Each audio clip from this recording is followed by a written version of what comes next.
যদি সবাই ফিরে যায়, ওরে ওরে ও ভাগা সবাই ফিরে যায়, যদি গহন পথে যাওয়ার কালে কেউ ফিরে না যায়, তবে পথের কাটা তুই রক্ত মাখা চরণ তলে একলা দলরে, তুই রক্ত মাখা চরণ তলে একলা দলরে, যদি তোর ডাক শুনে কেউ না আসে তবে একলা চলো রে।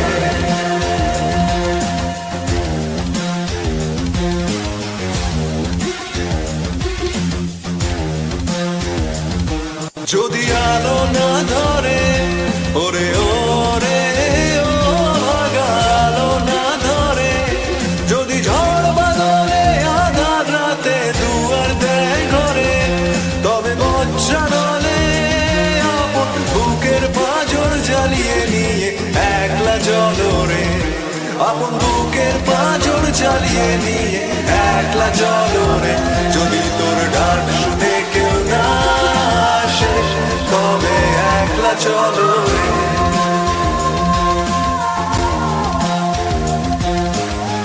একলা চলো, একলা চলো, একলা চলো, একলা চলো রে।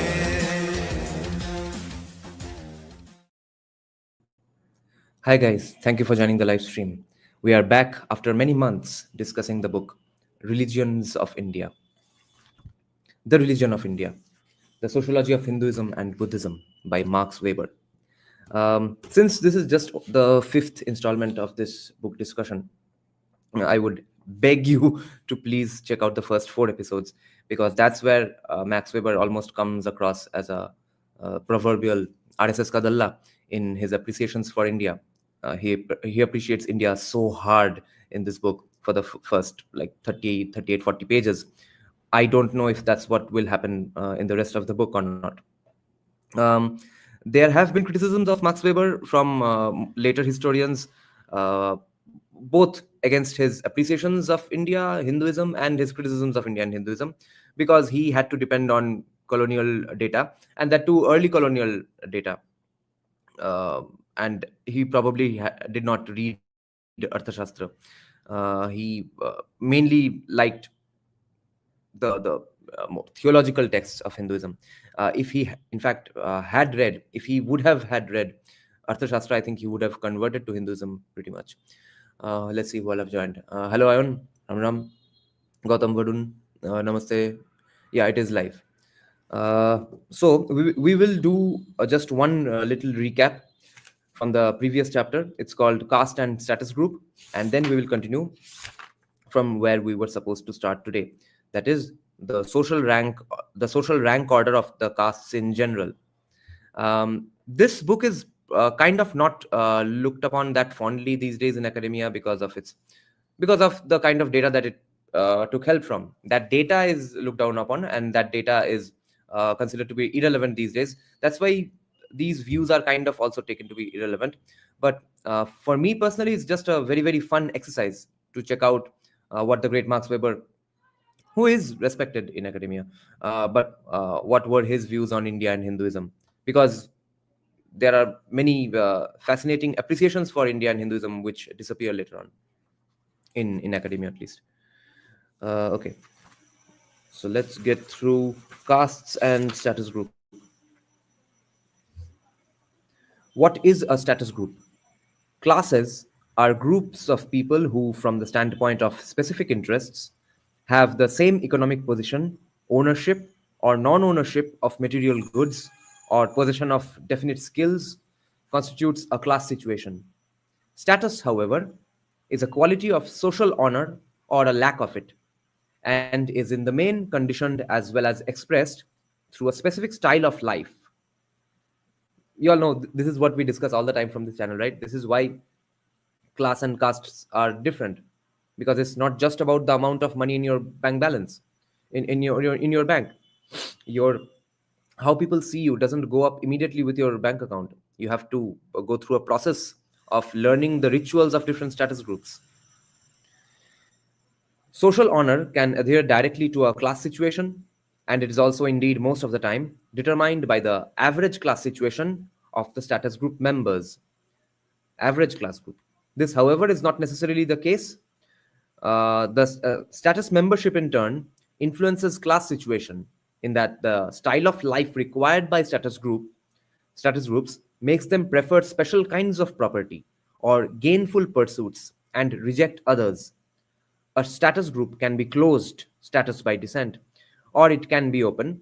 But this is where René Girard comes in. Remember, he says that um, uh, the only reason you desire an object is because of what it says about you, not because of the object really.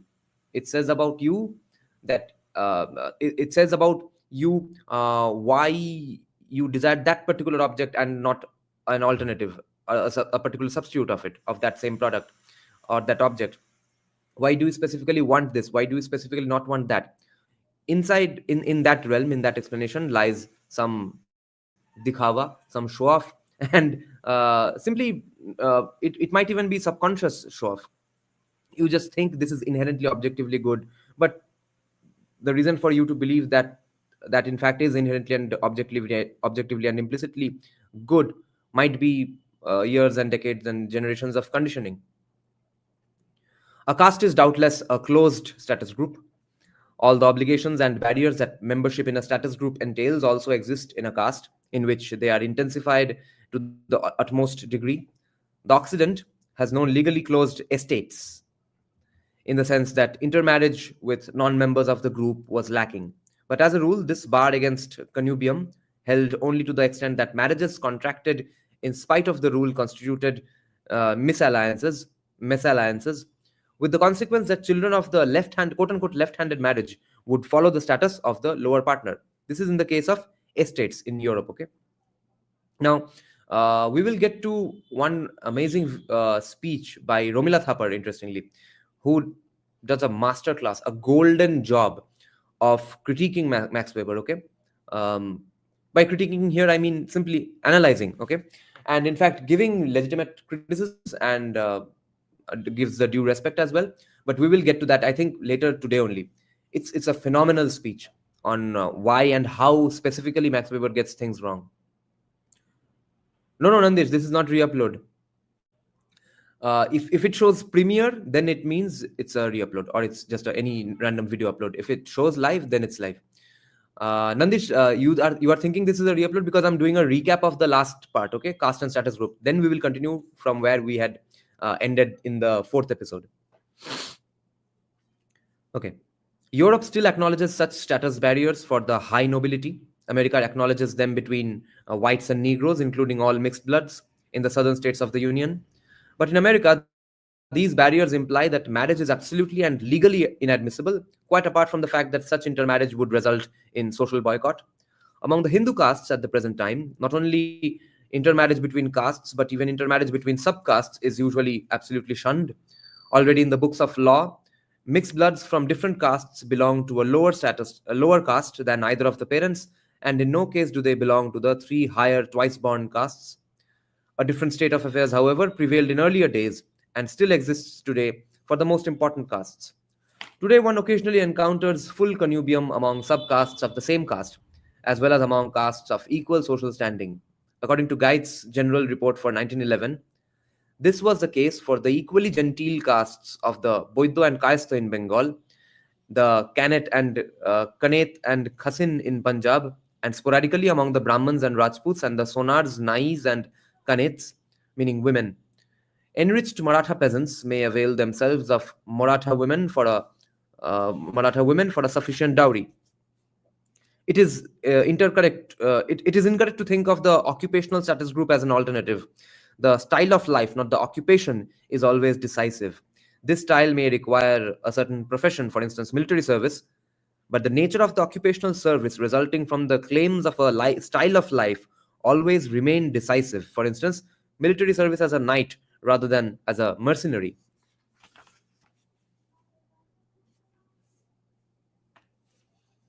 In earlier times, this was undoubtedly more often the case. Above all, originally connubium was obviously not absolutely excluded, but rather hypergamy was the rule. Among the Rajputs in Punjab, hypergamy often still exists to such an extent that even chamar girls are purchased. Intermarriage between a A girl of intermarriage between a girl of higher caste and lower caste man was considered an offense against the status honor of the girl's family. However, to own a wife of lower caste was not considered an offense, and her children were not considered degraded, or at least only partially so. According to the law of inheritance, which is certainly the product of a later period, the children had to take second place in inheritance, just as in Israel, the sentence that the children of the servant and the foreign woman should not inherit in Israel has been the law of a later period, as is the case everywhere else. The interest of upper class men in the legality of polygamy, which they could afford economically, continued to exist even when the acute shortage of women among the invading warriors had ended. Such shortages have everywhere compelled conquerors to marry girls of subject populations, praja. The result in India was, however, that the lower caste girls had a large marriage market, and the lower the caste stood, the larger, uh, and the lower the caste stood, the larger was their marriage market. Whereas the marriage market for girls of the higher castes was restricted to their own caste. Moreover, by virtue of the competition of the lower caste girls, this restricted marriage market was by no means monopolistically guaranteed to upper caste girls. And this caused the women in the lower castes, by virtue of the general demand for women, to bring high prices as brides. What the restricted marriage market was by no means monopolistically guaranteed to upper castes. It was in part as a consequence of this dearth of women that polyandry originated.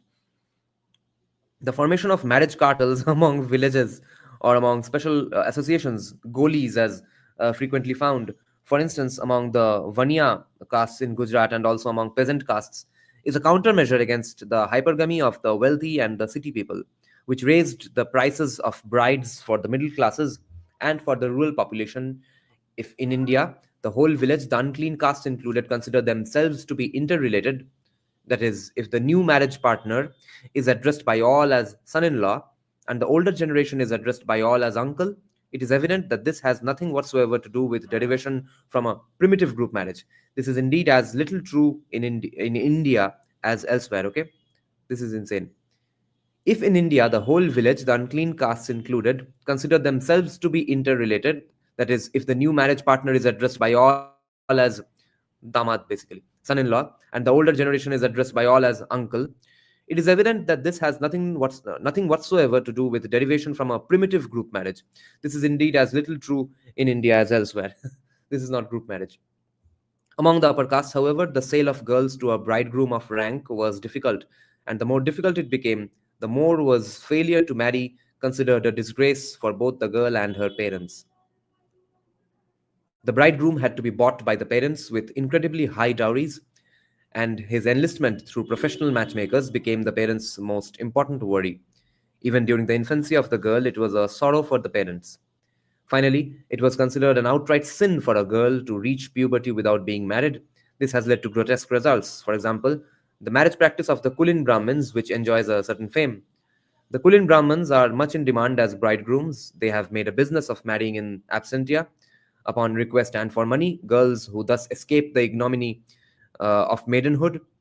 The girls, however, remain with their families and see the bridegroom only if business or other reasons accidentally bring him to a place where he has one or several such wives in residence.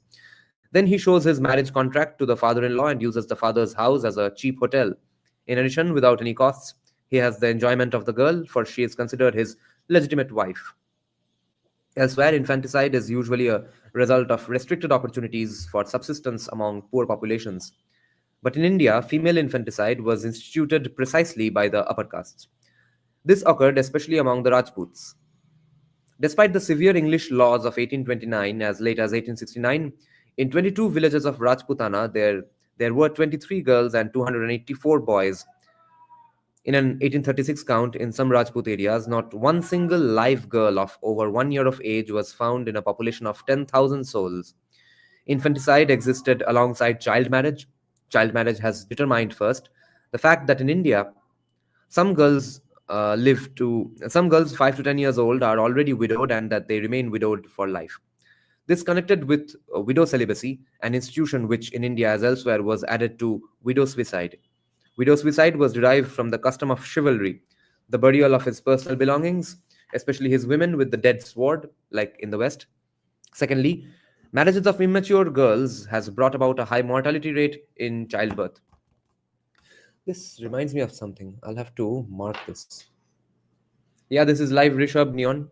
This is an interesting what about tree, which will benefit us, of course. There's an interesting way to do what about tree with when if face to face with the Sati question. This is interesting. This is almost Sati apologia. Max Weber is saying the widow suicide. He just called it widow suicide and nothing else because that's what happened in Europe as well.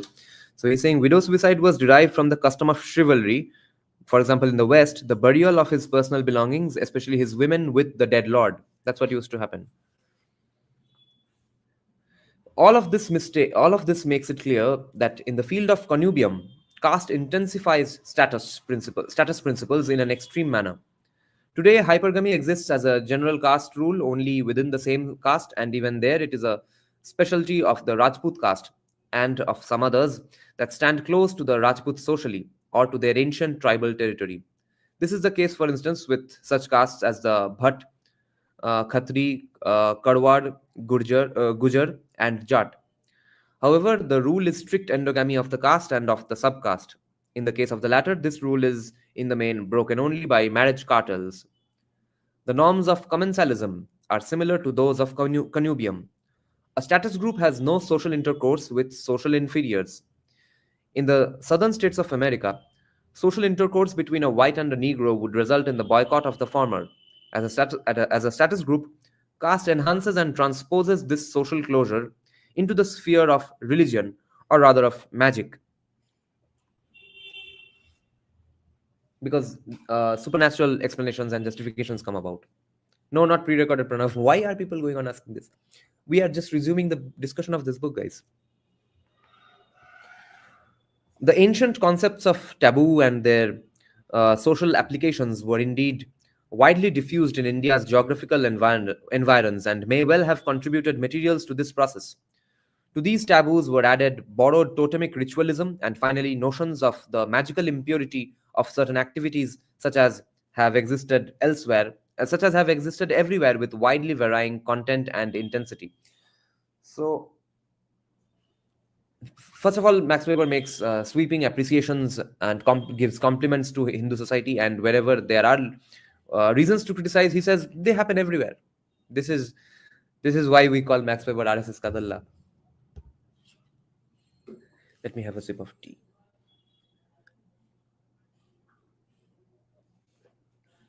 The Hindu dietary rules are not simple in nature, and by no means do they concern merely the questions what may be eaten and who may eat together at the same table. These 2 points are covered by strict rules which are chiefly restricted to members of the same caste. The dietary rules concern above all the further questions. Out of whose hand may one take food of a certain kind? For genteel houses, this means above all, who may one use for a cook? And a further question is, whose mere glance upon the food is to be excluded?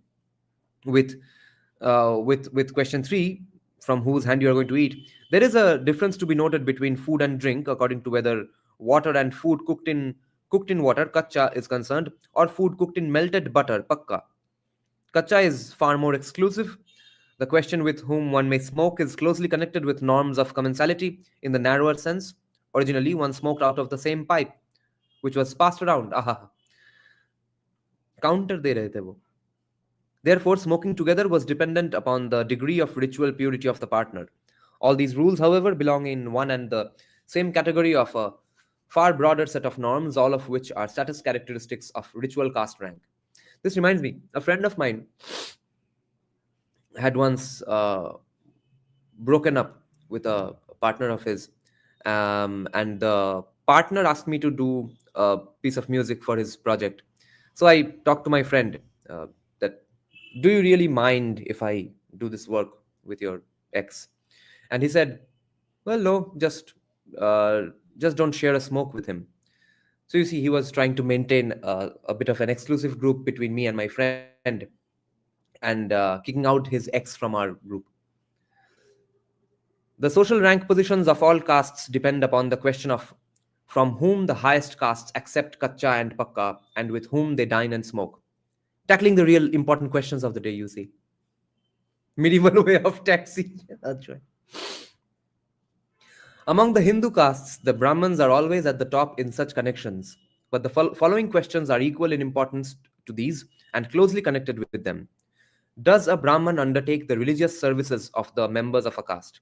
And possibly, to which of the very differently evaluated subcastes does the Brahman belong?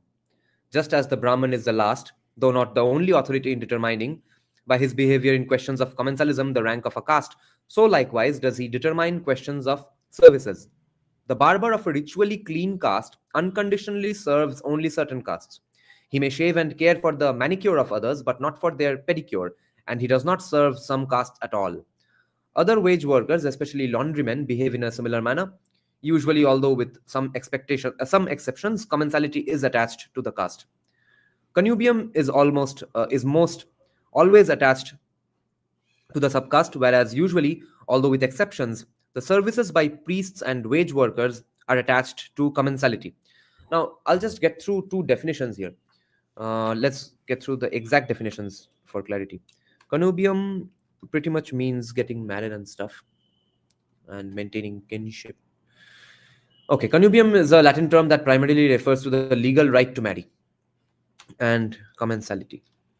I know what it roughly means. Let's just check out the exact definition.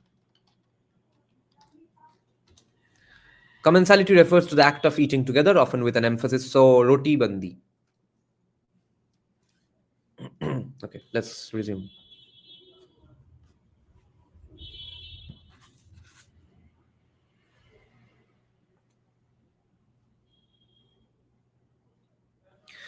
The discussion above may suffice to demonstrate the extraordinary complexity of the rank relations of the caste system. It may also show the factors by which the caste differs from an ordinary status order. The caste order is oriented religiously and ritually to a degree not even partially attained elsewhere. This is a statement we disagree with, Irfan Habib disagrees with, Romila Thapar disagrees with. This is where Max Weber got some things wrong because of simply the kind of data he was collecting or basing his works upon. If the expression church was not inapplicable to Hinduism, one could perhaps speak of a rank order of church estates. This is, of course, similar. But the religiosity of castes, that's where Irfan Habib and Romila Thapar do a better job. And most probably today only, that your reach has gone down. Yeah. It was bound to happen. Most probably today, we will do a live reaction to a phenomenal speech, an absolute masterclass by Romila Thapar. You guys won't believe it. What a stellar, balanced job she does of defending Indian culture and India and Hinduism when face to face with Max Weber. So Max Weber's appreciations for India, she feels, are too simplistic, and his criticisms for India and Hinduism, Romila Thapar finds absolutely irrelevant and absolutely not to be taken even seriously. You would absolutely think she was a Hindutvadi defending against a Western academic. Okay. Now, this is where we resume the book. The social rank order of the castes in general. When the Census of India, 1901, attempted to list by rank contemporary Hindu castes in the presidencies, Calcutta, Mumbai, Bombay, Madras, 2,000 to 3,000 or even more, according to the method of counting used, certain groups of castes were established which are distinguishable from one another according to the following criteria. First come the Brahmins, and following them a series of castes which claim rightly or wrongly to belong to the two other twice-born castes of classical theory, the Kshatriya and the Vaishya. In order to signify this, they claim the right to wear the holy belt, the Janeyu. This is a right which some of them have only recently rediscovered, and which, in the view of the Brahman castes, who are seniors in rank, would certainly belong only to some members of the twice-born castes.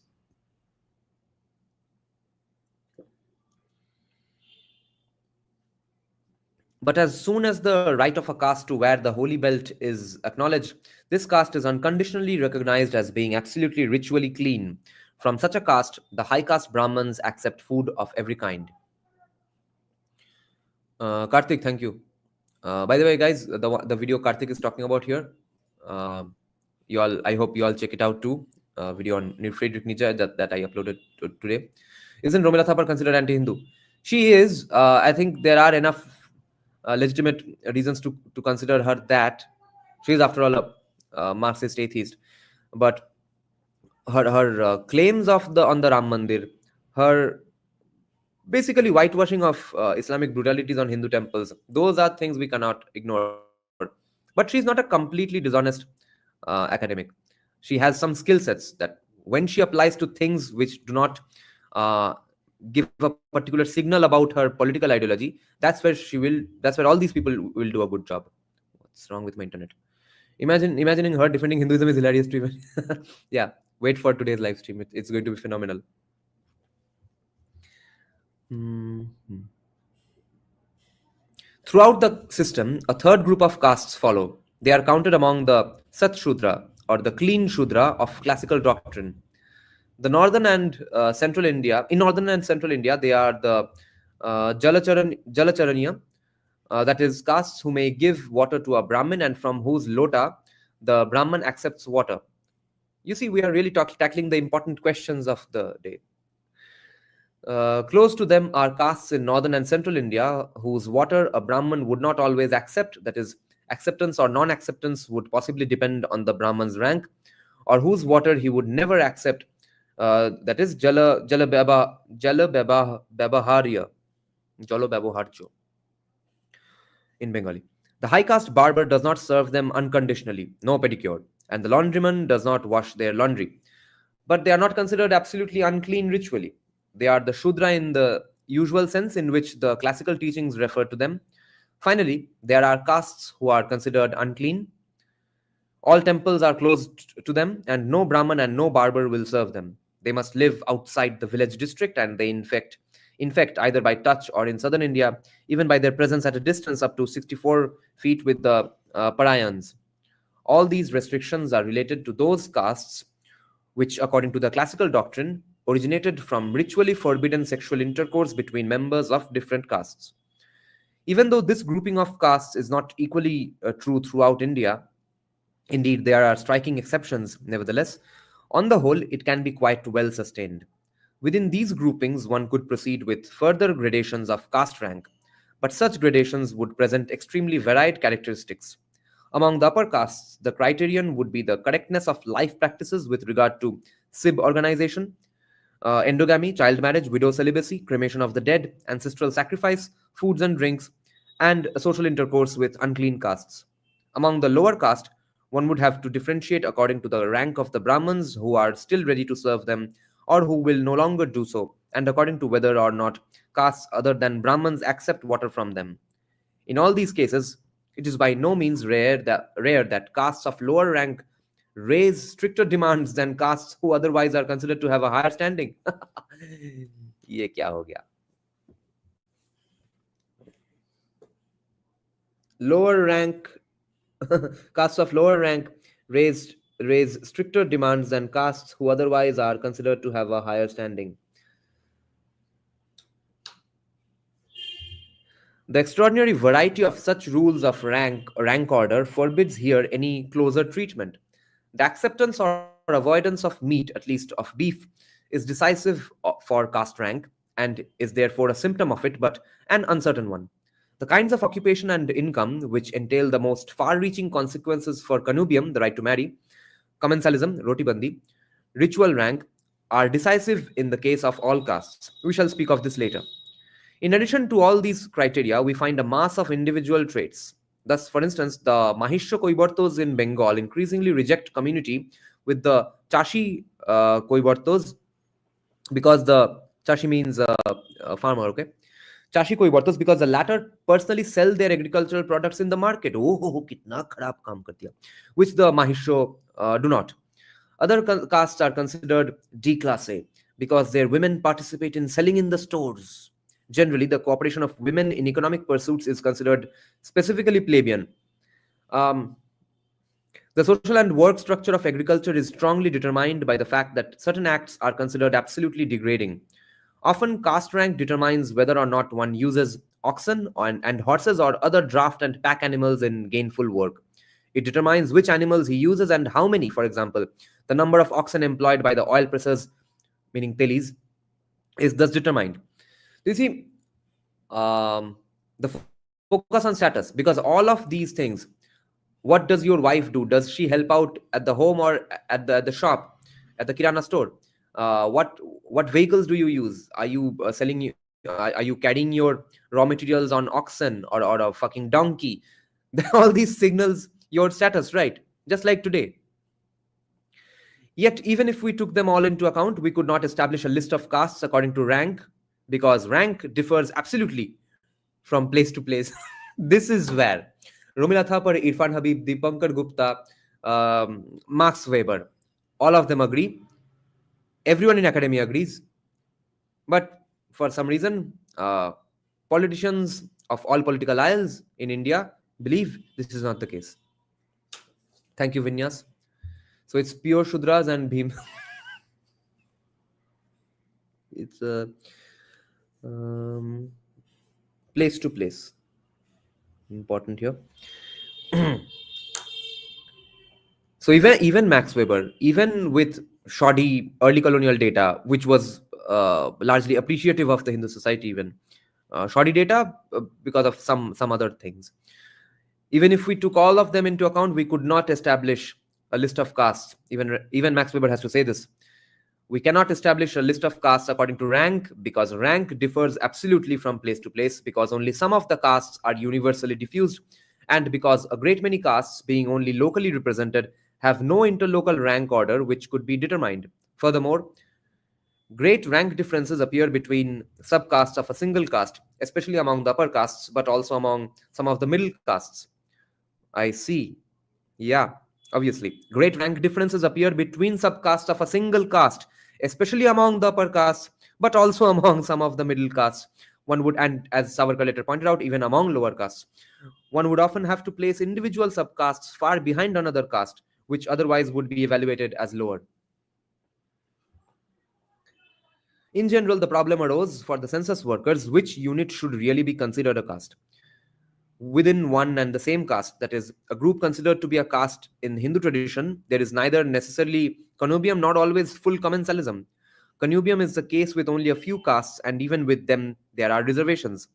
The subcaste is the predominantly endogamous unit, and in some castes, there are several hundred subcastes. The subcastes are either purely local castes diffused over districts of varying size, and or they constitute associations which are delimited and especially designated according to actual or alleged descent, former or present kind of occupational pursuit, or other differences in style of life.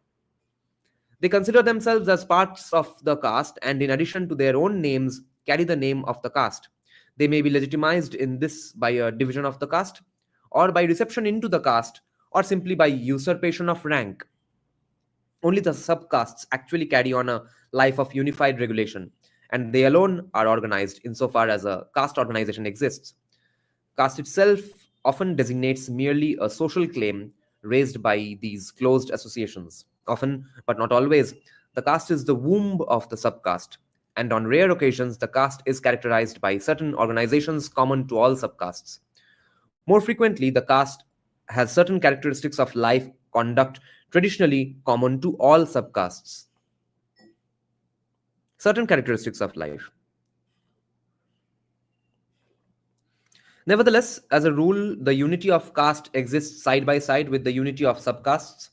There are sanctions against marriage and commensalism outside the caste, which are stronger than those imposed by members of different subcastes within the same caste. Also, this is very subtle and very nuanced.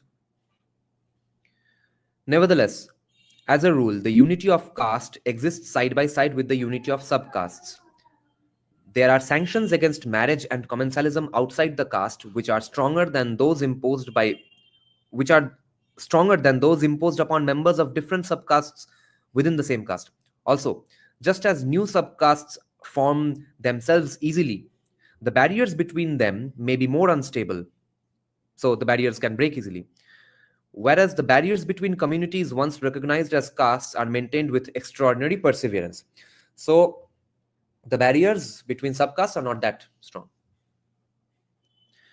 Most among lower caste, Ryan is saying. These days, I guess.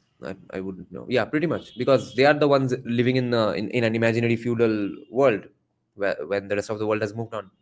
Alapon is saying, why commies view Savarkar as a coward? Because they are afraid of him. They need to portray him as a coward. By the way, there's an Instagram handle called We Dravidians. It's filled with Dravidian commie stuff. But recently they have been posting some Savarkar stuff, pro Savarkar stuff, and saying see, uh, how awesome it is that Savarkar was opposed to RSS. Check out that page. It's fun. They are pointing out how much RSS Savarkar was against casteism. In the comment section, their own viewers have criticized them. They're saying, "Why are you doing right wing propaganda, etc." Horseshoe, horseshoe. Um, it is perhaps impossible.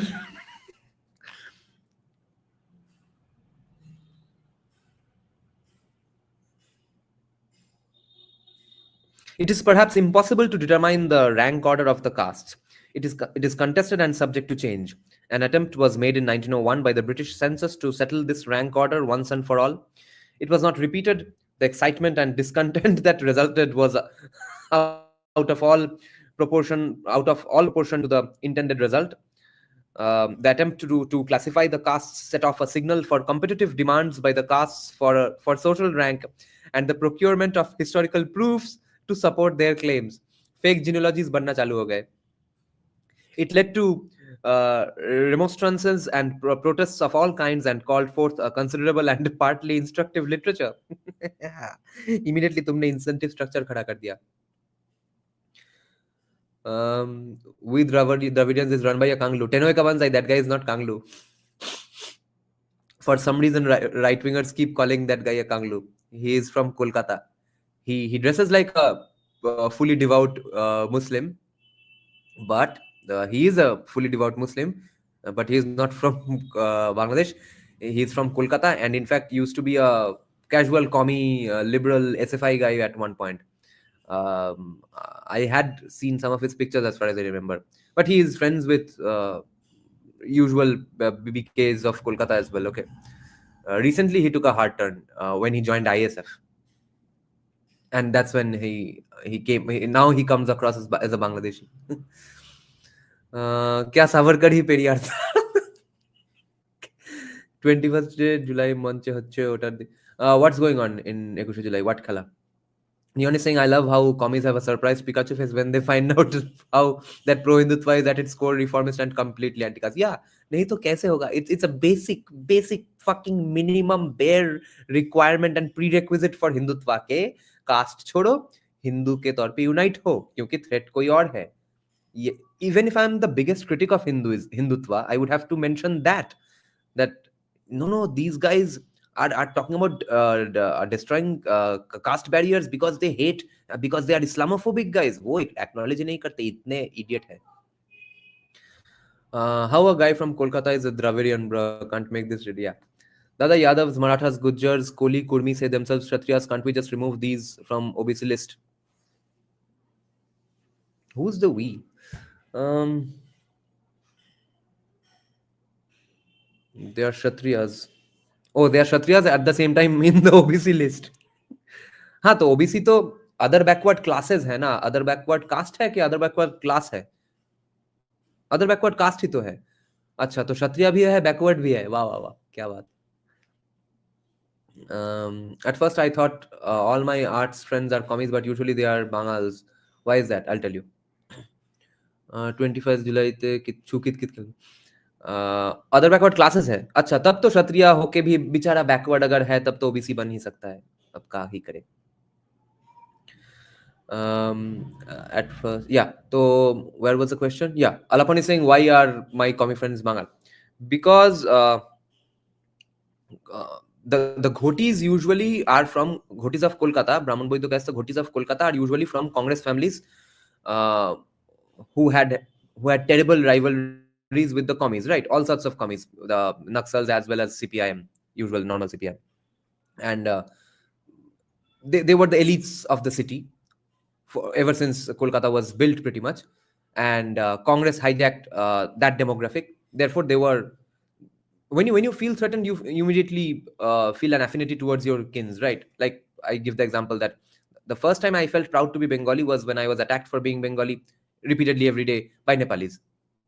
So they sort of considered Congress their own, and the CPIM who were attacking them as other. There was xenophobia, xenophobia involved in this Congress CPM rivalry, in fact. And why the Bangals are CPIM? The reason is that uh, CPIM, Pramod Das Gupta, Jyoti Basu, they jumped the gun and beat everybody to the game of to the lucrative job opportunity of helping Bengali refugees when they had just arrived here. No one else was really cooperating with them, and maybe others wanted to cooperate, but they said no, hum help karenge inko.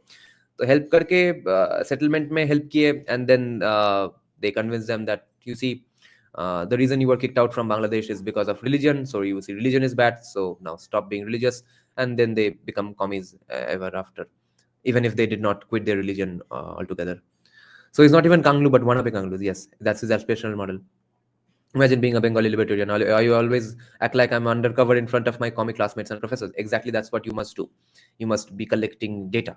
You must your entire life has to be ethnographic research in the interest of furthering libertarian ideas. You must know how socialist everyone is. You must know everybody's degree of socialism in their veins, and then critique it and then attack it accordingly.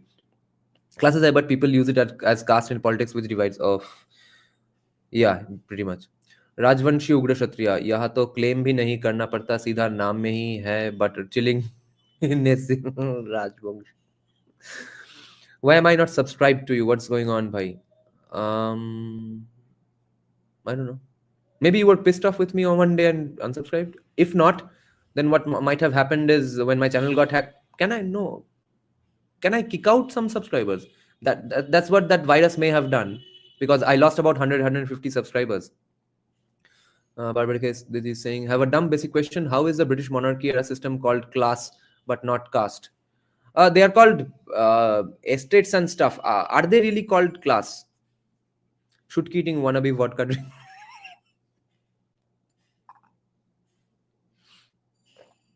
Your channel got hacked? Yeah. Entire last week. It was called Trading View. Maybe that's why my grandfather did Congress. I've missed out on lore here. Okay, let's resume.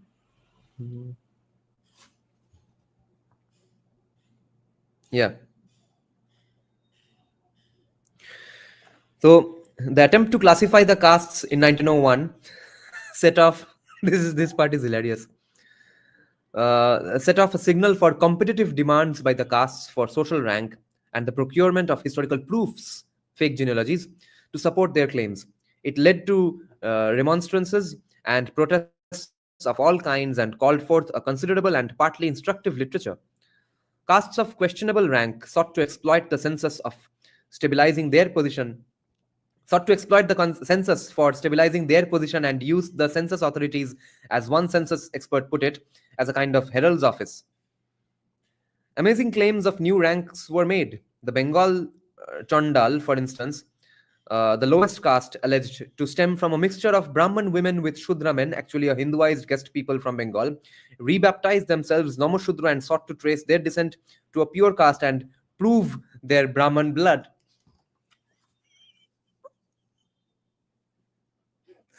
Fuck. You see, history doesn't repeat itself, it rhymes. Quite apart from such cases, however, were various former professional soldier and robber castes, which since the pacification of the land had led quiet lives as land-tilling castes. Now they seized the opportunity to pose as Kshatriyas. Non-recognized Brahmins, ancient tribal priests, buttressed their claims for recognition. All castes in any way engaged in trade sought recognition as Vaishyas. And then then the fun part happens that rich alcohol sellers get grouped with broke as gamcha sellers. What is this? No, oh, anitistic tribes demanded registration as castes and with as high rank as possible. Certain sects sought reintegration into the Hindu community. अब तक तो उतना reservation का चक्कर नहीं हुआ था, इसलिए सब हाई कास्ट घोषणा करते फिर रहे थे. आज अगर ये होगा तो सब कोई, जैसे कि हमने पोस्ट किया, एक बैनर्जी ने एसटी लिख दिया अपने कास्ट में. तो अब अलग तरीके का इंसेंटिव है अभी. Such agitation over the question of rank as the census occasioned had not occurred previously, but the past was in no way free from revolutions of rank order. Who arbitrated such rank contests, and who made decisions on matters related to rank? It was stated above that in general, the Brahmins to this day are theoretically the final authorities on questions of rank. Official banquets requiring the attendance of Brahmins always necessitated correct decisions about rank questions. The Brahmins in the past, as now, were in no position to settle the problems alone. As far as we can determine, in the period before the foreign conquests, rank questions were always decided by the king or his official advisor on ritualistic matters. Such a chief of protocol was either a Brahmin or an official who, as a rule, sought the legal advice of a Brahmin. We know, however, of many cases in which Indian kings personally degraded single castes in due form or expelled individuals, including Brahmins, from their castes. The person concerned often experienced this as an unjust infringement upon his well-established rights. Degraded castes often continued to contest such decisions for centuries. The Brahmins, however, usually took it. Moreover, the king, advised by Brahmins who had immigrated at his request, had authority to make decisions concerning the original or renewed ordering of caste ranks throughout large territories, as for instance, East Bengal under the Sen dynasty. The king was able to, that because with the Sen dynasty, most of Bengal's Brahmins came to Bengal.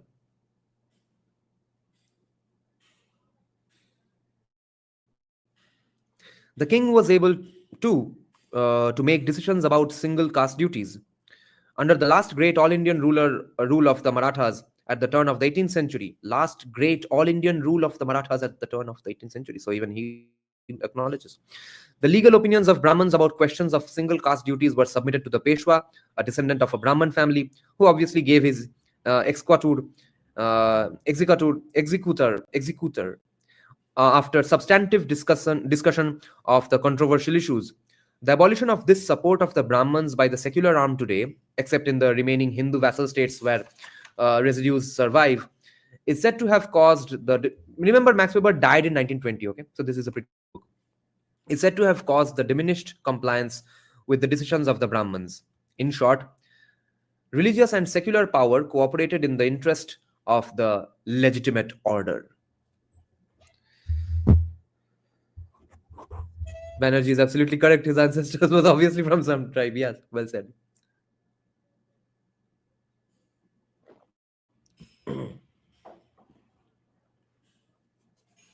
আমাকে একটা professor বলেছিল that let's still have hope in a brighter future. I was defending liberal and libertarian philosophies. Immediately I understood that her tone had commie undertones.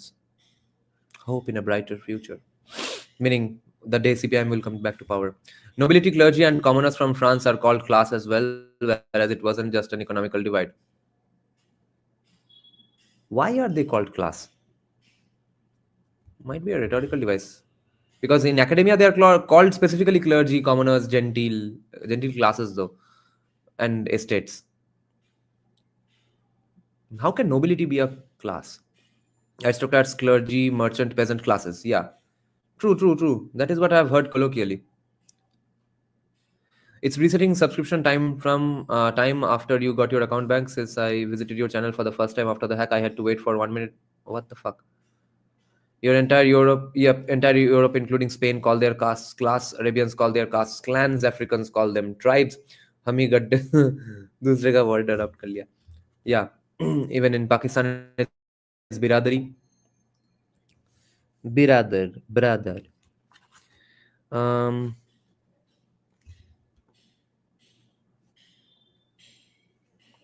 The position of the king allowed him to select the most pliable of the Brahmins.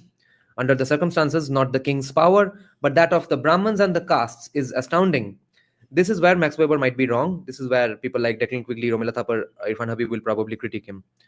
Brahmanical and caste power resulted from the inviolability of all sacred law, which was believed to ward off evil enchantment. In problematic caste situations, Indian kings followed the unconditional and magically sanctioned principle of prerogative breaks the common law. The caste, on the other hand, was sustained only by its economic importance. Prerogative breaks the common law. Must be a translation of some Sanskrit shloka.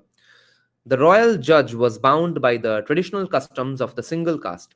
Jury members for the particular caste had to be admitted to court trials, and castes were brought before the royal judge only by organs of the single caste, which normally had jurisdiction over caste affairs. Even today, single caste organs settle caste problems. They excommunicate, impose fines or amends, settle disputes, and in relative independence, develop through their judicial practices the norms for newly emerging legal questions. We cannot therefore avoid a survey of the problems of caste jurisdiction, practice, and organization. With this in mind, it is necessary to examine the principles which determine the structure and boundary lines of the various caste types, a question hitherto touched only tangentially. European class is Indian caste, apparently. Yeah, pretty much. Automatic unsubscribe. But why just for a few people? Why not the entirety of the 15,000? I don't get it. Caste nahi, caste hota hai. Caste system. Now, caste and SIB. This is a very important subchapter. मेरा internet कभी ठीक नहीं होगा. पूरा का पूरा wifi connection is fairly good. Pakistan has almost 40-45% upper caste, 12% Rajput, 17-18 Jat, 3-4 Butt, and other Brahmin, and some Khatris. Lol, maybe trads will love it. I also got unsubscribed. Ajeeb baat hai. There remains to be examined still another important peculiarity of Indian society, which is intimately interrelated with the caste system. Not only the formation of castes, but the heightened significance of the SIB belongs to the fundamental traits of Indian society. SIB का exact definition देख लेते हैं.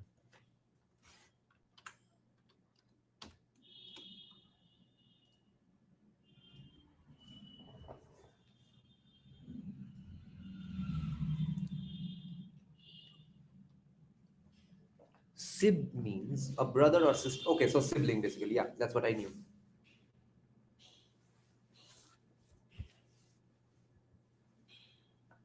A brother or sister considered irrespective of sex broadly, any plant or animal of a group sharing. Okay, so any sibling. Pakistan is 100%.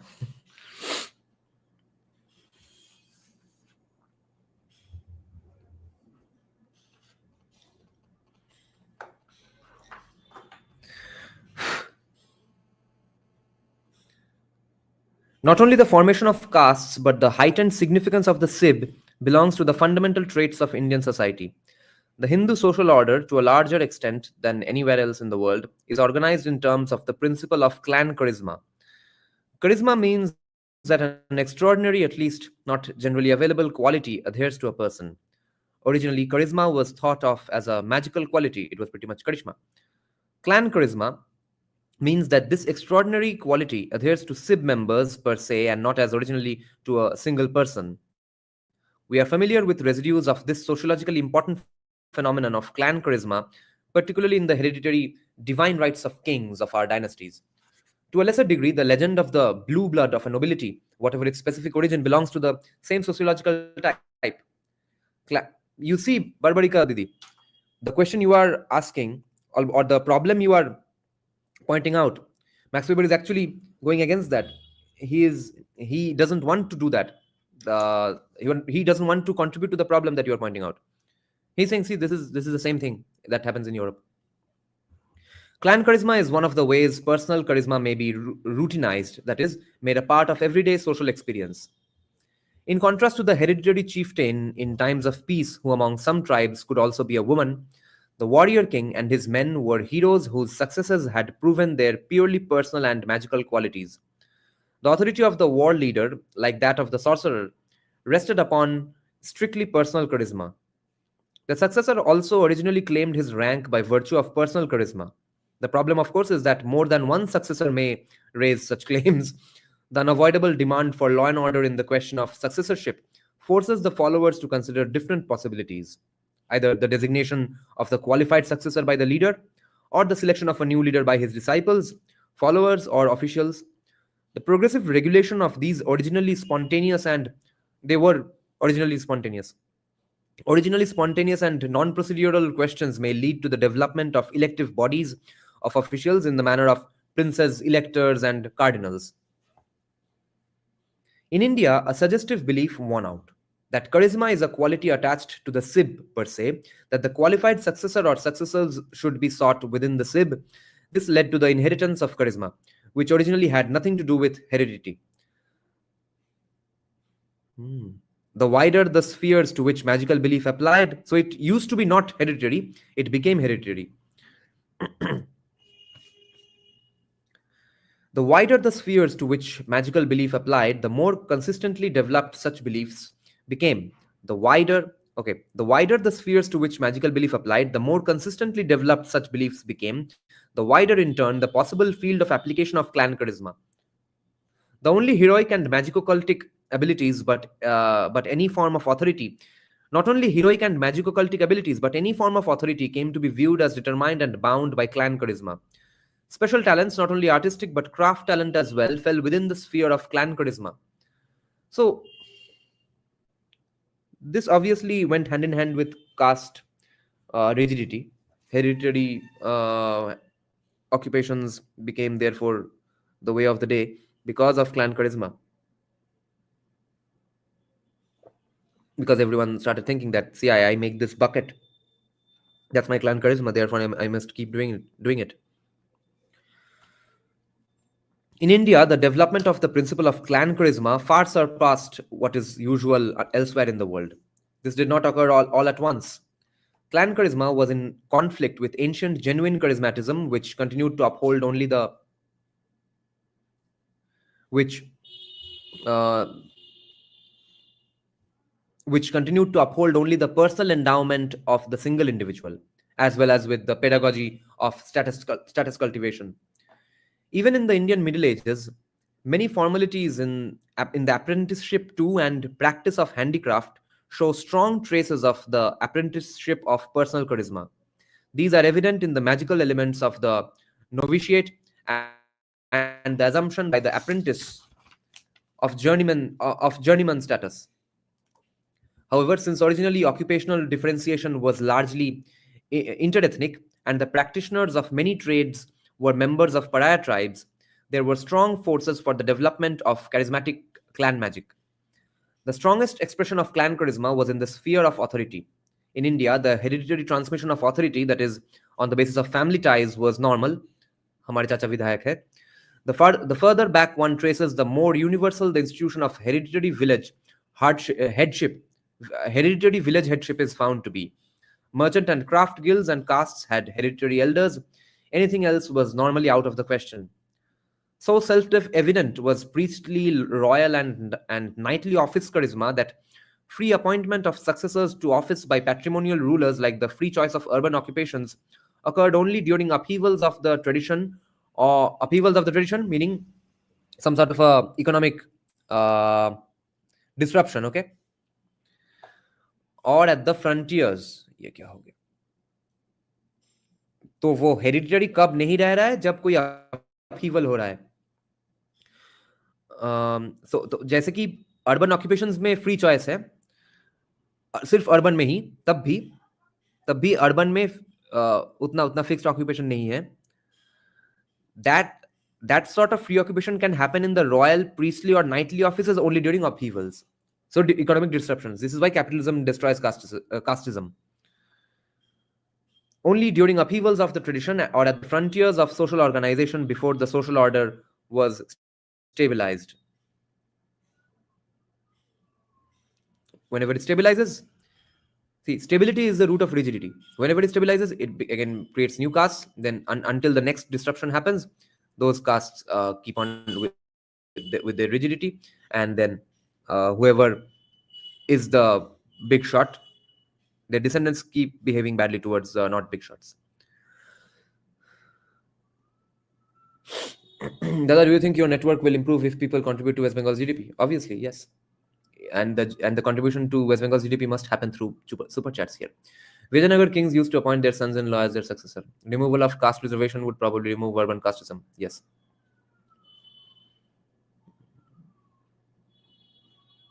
Urban casteism,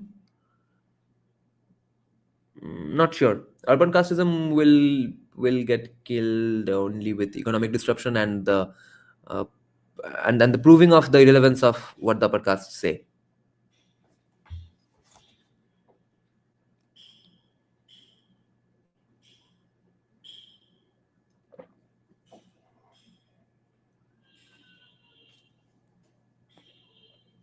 The exceptional quality of the sib was realized in principle. Not only could knightly or priestly sibs prove to be barren of magical qualities and thus lose them as an individual does, but a homo novus could prove his possession of charisma and thereby legitimize his sib as charismatic. Thus, charismatic clan authority could be quite unstable in the single case. In the study of W. Hopkins of present-day Ahmedabad, the Nair Shait, the counterpart of the medieval Lord Mayor of the Occident, so the equivalent of the Lord Mayor for the Europeans, was the elder of the richest Jain family of the city. He and the Vishnuite Seth of the Clothers Guild, who was also hereditary, jointly determined public opinion on all social, that is, ritualistic and proprietary questions of the city. The other hereditary Shaites were less influential beyond their guilds and castes. However, at the time Hopkins made history, a rich manufacturer outside all guilds had successfully entered the competition. Lord Mayor of the Occident is the equivalent of the Nair Seth in Ahmedabad apparently, or at one point. And the Vishnuite Seth of the Clothers Guild, that guy is not Jain. The Nair Seth is Jain.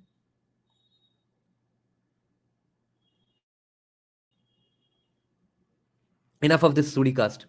In the near future, I would create a new caste, Namo Suri, claiming my long lost Brahminical heredity. Yeah, you can claim that you used to serve alcohol to Brahmins of yesteryears. Unemployment is a social equalizer, making upper caste experience the glamour of dirty jobs. Yeah, then तो we need communism. Yeah, true communism में सब भिखारी बन जाएंगे तो casteism चला जाएगा, मगर वो नहीं होगा. क्रोनी कैपिटलिज्म कभी भी नहीं जाता है किसी भी सोसाइटी में. सोसाइटी जितना कम्युनिस्ट हो, सोशलिस्ट हो, वहां पे भी एक एक एक bunch of छोटे मोटे crony capitalists होंगे ही. Urban casteism will be destroyed when people have enough opportunities for good earnings that a CSN can afford to close his dad's practice. And yeah, exactly. Just improve manufacturing and research and make robots do all the work and give them caste and all humans will become Dvijas. Pretty much. Why can't we do that? आज दोपहर में, yes. एक minute, थोड़ा ही पानी ही पीना है.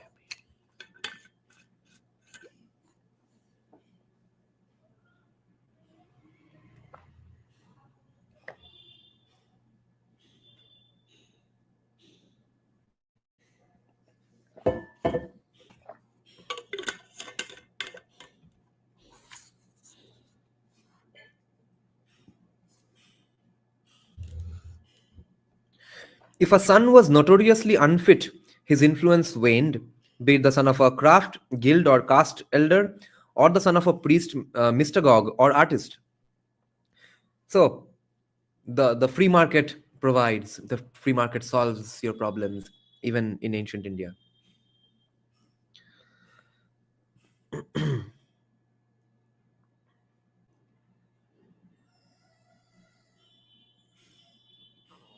Job मिल तो जाएगा, फिर अगर काम में अच्छे नहीं हो तब वो भी जाएंगे. His prestige was channelized either to a more adequate member of the particular sib or to a member, usually the elder, of the next richest sib. Not new wealth alone, but great wealth combined with personal charisma legitimized its possessor and his sib in social situations where status conditions were still or once again fluid. Although in single cases charismatic clan authority was quite unstable, Everyday life always forced compliance with SIB authority once it was established. The SIB always reaped the benefits of individually established charisma. Okay, SIB meaning just the small family. हमारे family के बेटे ने ये किया है. Therefore, the glory comes to you as well. The economic effects of SIB integration through magical and animistic beliefs in China was described in a previous work in Max Weber's world book called The Religion of China. In China, the charismatic glorification of the SIB, countered by the examination system of patrimonial dominion, had economic consequences similar to those in India.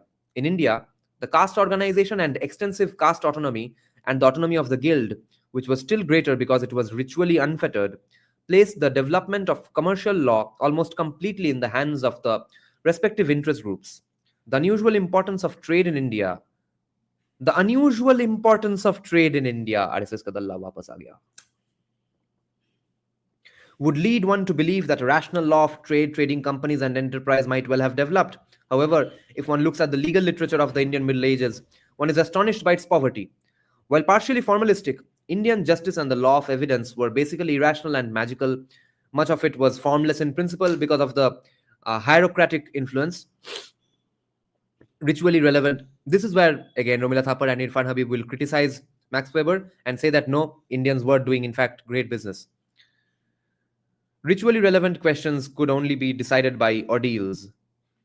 Although they would probably not dispute the fact that there was poverty. I think they would dispute. We will check out Romila Thapar's criticism of Max Weber. In other questions, the general moral code, unique elements of the particular case, tradition particularly, and a few supplementary royal edicts were employed as legal sources. Yet, in contrast to China, a formal trial procedure developed with regulated summons, in jus vocatio, under the Marathas. Summons were served by clerks of the court. The debt liability of heirs existed but was limited after generations. However, the collection of debts, although debt bondage was known, debt bondage that was done by Mahajans, who today call themselves Kshatriya Kastas for some reason in Bangladesh,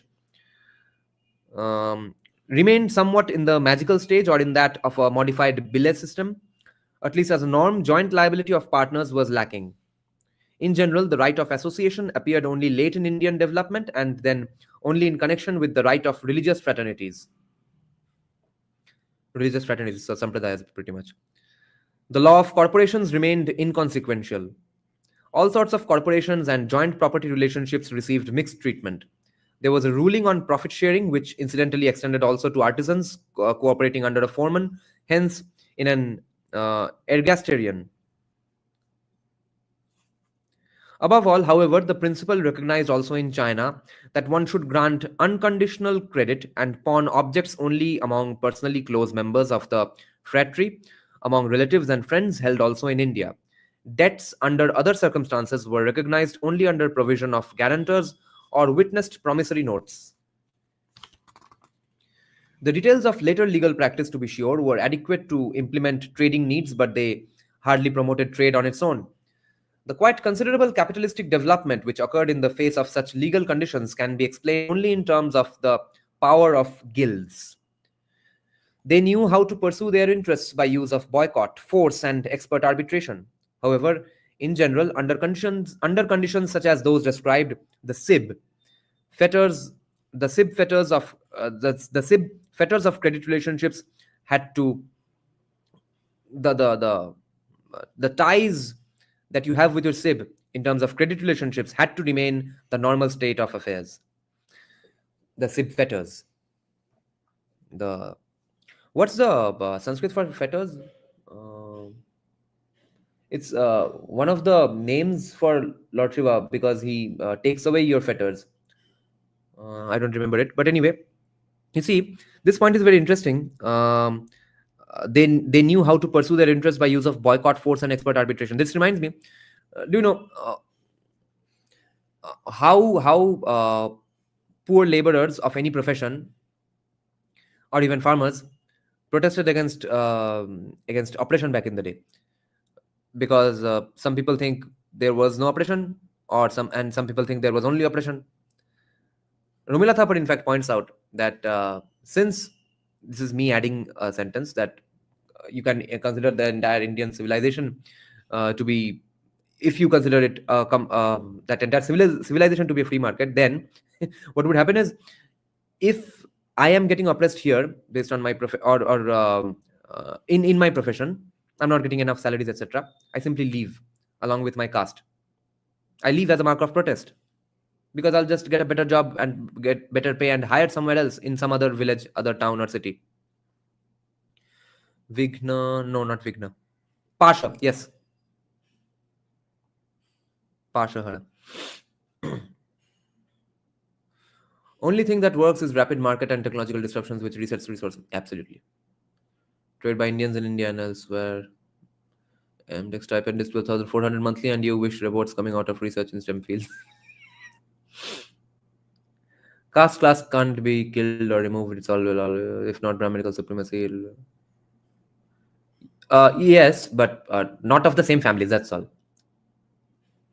Same family descendants won't be able to do the oppression or the bad behavior.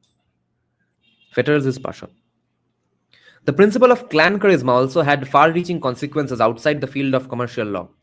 Because we are prone to think of Occidental feudalism, European feudalism, primarily as a system of socio-economic ties, we are apt to overlook its particular origins and their significance. Under the compelling military needs of the time and time of its origin, the feudal relationship made a free contract among Sib strangers. This is in Europe, okay? Basic for the faith-bound relationship between the lord and his vassals.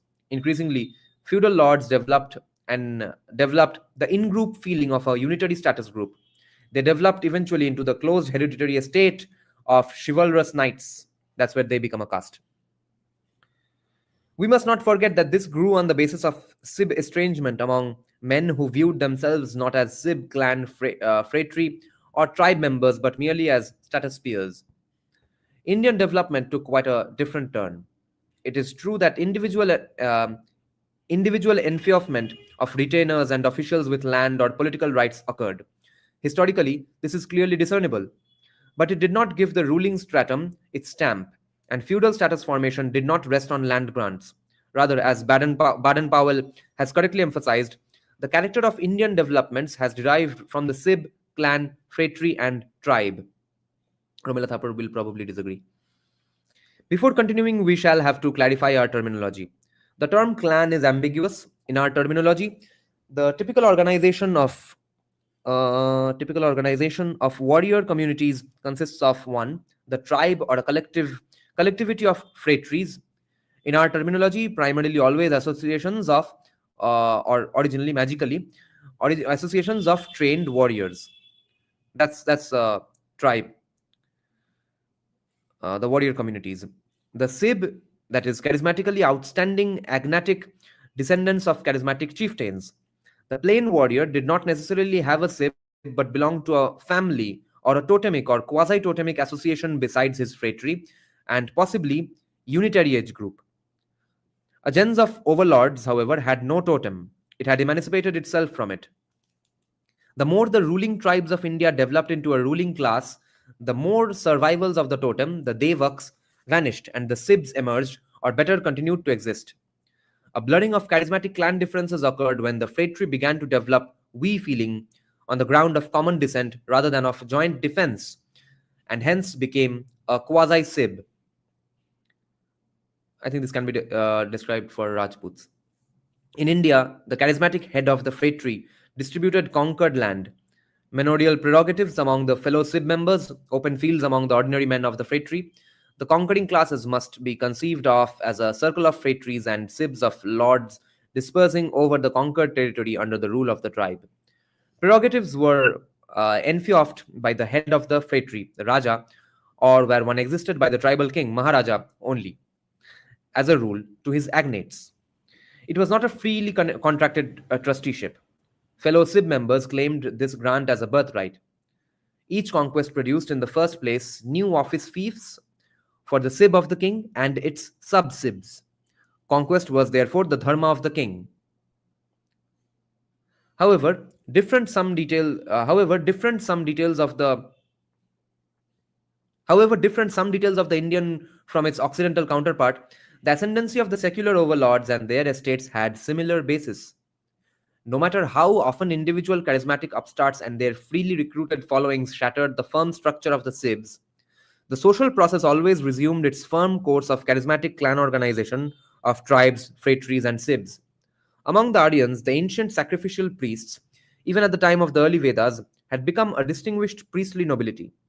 The various Sibs of the priestly nobility, divided according to hereditary function and appropriate clan charisma, into hereditary schools. Given the primacy of magical charisma claimed by the clans, they and their heirs, the Brahmins, became the primary prerogators of this principle through Hindu society. It is clear that the magical charisma of the clans contributed greatly to the establishment of the firm structure of caste estrangement, actually containing it in news. On the other hand, the caste order, एक minute, एक और definition देखना है.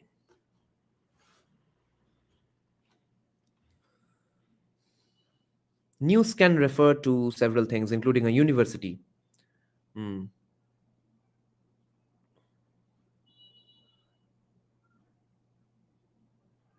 This is not the meaning.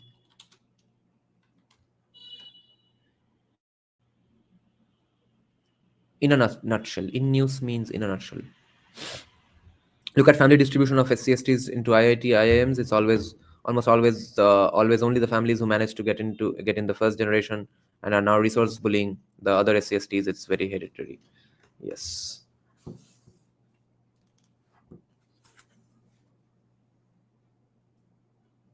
Given the primacy of magical charisma claimed by the clans, they and their heirs, the Brahmins, became the primary propagators of this principle through Hindu society. It is clear that the magical charisma of the clans contributed greatly to the establishment of the firm structure of caste estrangement, actually containing it in a nutshell, sort of abridged. On the other hand, the caste order served greatly to stabilize the Sib. Yeah, that's what happens. Family gets stabilized. All strata which raised claims to distinction were forced to become stratified on the pattern of the ruling castes. The exogamous kinship order was based on the Sib social situation, ritual duty, way of life, and occupational position in the end were determined by the charismatic clan principle, which extended to all positions of authority. As clan charisma supported the caste, so the caste in turn supported the charisma of the Sib. We begin chapter 2 of this book.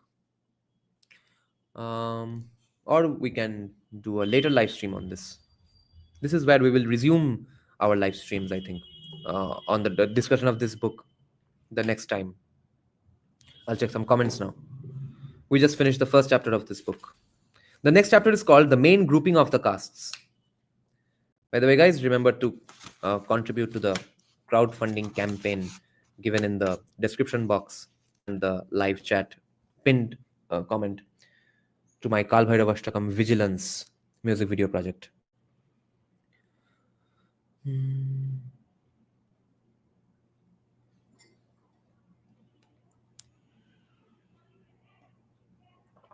Entire Europe. Oh, this is the comments. These are comments I saw.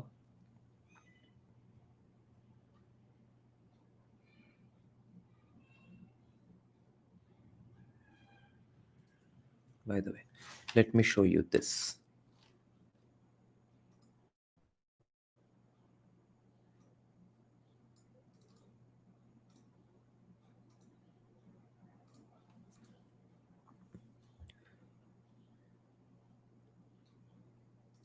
This is where you can contribute.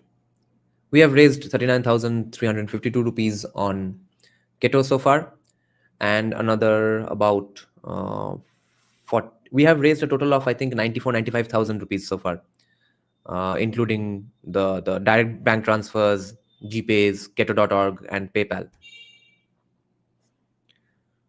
How short are we are about 95, 96. I'll have to do the exact math. I haven't so far. We have collected 95, 96. We need 3.5 lakhs. Let me read out to you my message for this campaign. This campaign is an invitation to support my most ambitious project yet. Why should we do this project, okay? Or why you must contribute to this? Let me therefore present my argument simply.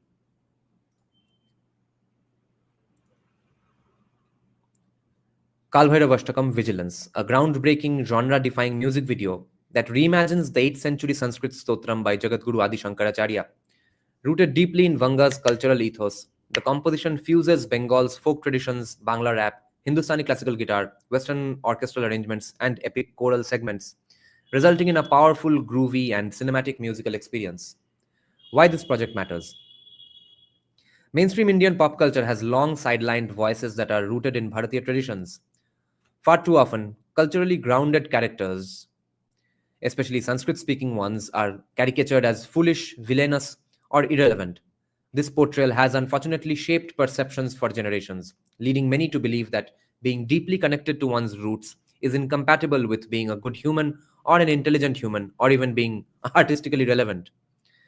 While recent outliers like Kantara, Bahubali, and Hanuman kinds run it up have challenged this narrative, they remain exceptions in a landscape dominated by a cultural disconnect. Bengal, once a fountainhead of refined cinema and music, has in recent decades fallen behind both in terms of representation and quality. Conversely, pro-Bharatiya content, despite its good intentions more often than not, suffers from underwhelming production values and limited cultural impact. With Kaal Bhairav Ashtakam Vigilance, I aim to change that by telling an original story rooted in Vanga spirit, with high production value, musical sophistication, and a message that resonates with every generation. The music video will feature a high-octane narrative centered around Bengal's martial and spiritual heritage. While the storyline remains under wraps to avoid spoilers, I can share this. It explores the theme of a particular social injustice and the rise of Bhairava sadhakas and sadhikas in response, who take matters into their own hands. The aesthetics will evoke the energy and visual depth of Kantara, with vigilante characters inspired by Bharatiya martial arts and the Sang's efforts in promoting physical discipline and self-defense. The soundscape draws from Bengal's folk traditions while pushing boundaries with rap, classical, and epic orchestration. I'm overseeing the story, screenplay, concept, and full music production. The project is being executed in collaboration with a talented group of martial artists, performers, and film professionals, including a director, line producer, and cinematographer, all chosen for their commitment, creativity, and fresh perspectives rather than celebrity status. Their names will be revealed closer to the video release to avoid professional backlash for them, but rest assured they are highly devoted to the vision. A fun anecdote that reflects the spirit of this project: during our first budget meeting, our line producer's phone rang, and to my surprise, his ringtone was the Kaal Bhairav Ashtakam by Agam Agarwal. I assumed he liked the musicality of the Stotram from listening to our draft version, and therefore put up a more famous version as his ringtone. But I was wrong. It had been his ringtone for over 4 years. He even raised concerns about how the Stotram unfolds as the background of some specific story beats that he felt are disrespectful on hearing it for the first time. And only after a deep discussion and finding out the full context of the story did he come on board. A testament to the sincerity and integrity driving this endeavor. This is more than a music video. It's a cultural statement from Vanga for Bharat. Your support will help bring to life a bold artistic vision that seeks to reclaim and reimagine what it means to be rooted in Bharatiya culture in the modern world, with excellence, depth, and resonance. Let's make history together. Support Kaal Bhairav Ashtakam Vigilance. Thank you guys. See you soon. যদি সবাই ফিরে যায় ওরে ওরে ও ভাগা সবাই ফিরে যায় যদি গহন পথে যাওয়ার কালে কেউ ফিরে না যায় তবে পথের কাটা তুই রক্ত মাখা চরণ তলে একলা দলরে তুই রক্ত মাখা চরণ তলে একলা দলরে যদি তোর ডাক শুনে কেউ না তবে একলা চলো রে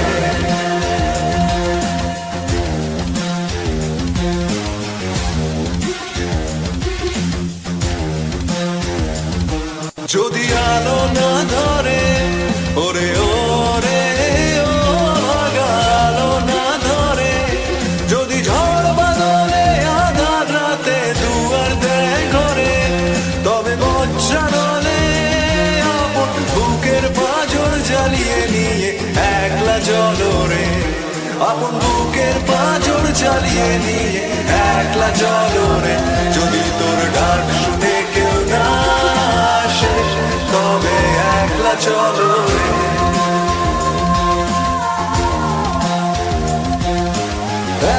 চলো একলা চলো একলা চলো